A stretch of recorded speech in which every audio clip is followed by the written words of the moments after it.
что можно очень сильно повлиять на человека иногда, не говоря о преимуществах определенного предложения товара, услуги, а говоря о том, что этот человек, компания или кто бы то ни было, потеряет,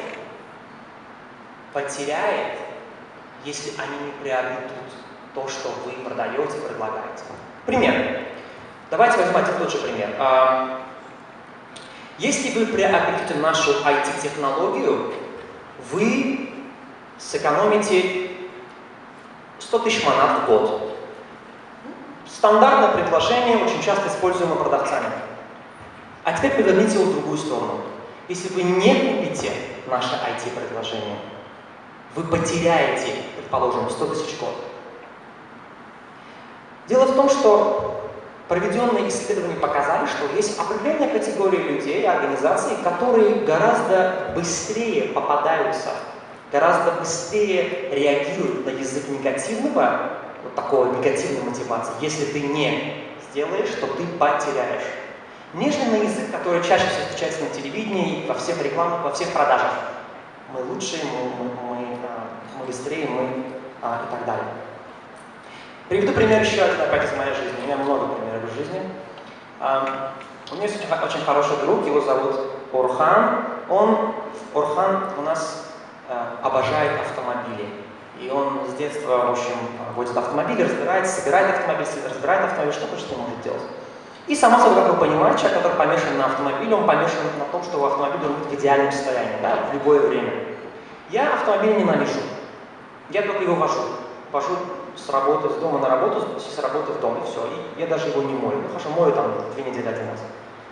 Так вот, каждый раз ему удается заставить меня отвезти свой автомобиль на техобслуживание и в профилакторию.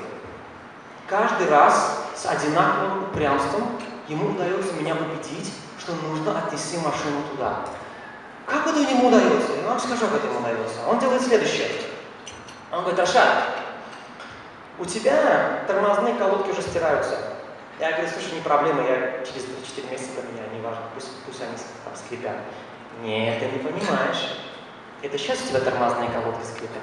А вот через 2-3 месяца, когда они совсем уже исхудятся, у тебя опорные диски полетят. А если у тебя опорные диски полетят, ты уже не 90 манат заплатишь, а 300 манат заплатишь.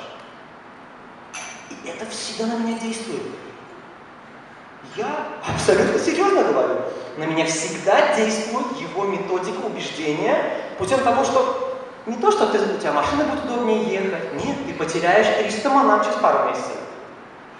Хорошо, так уж и быть, я отвезу его на факторию. Само собой, что это правило не универсальное, я хочу подчеркнуть. Не каждый человек реагирует одинаково на язык убеждения методом, ну, так скажем, страха, методом того, что «о, ты потеряешь», нежели методом убеждения в сторону позитива. Но если вы чувствуете, что язык позитива не влияет на человека, как-нибудь попытайтесь использовать язык негатива, вот эту самую негативную мотивацию. Посмотрите, что изменится. Вообще изменится ли что-то. Почти наверняка есть и будет какая-то реакция.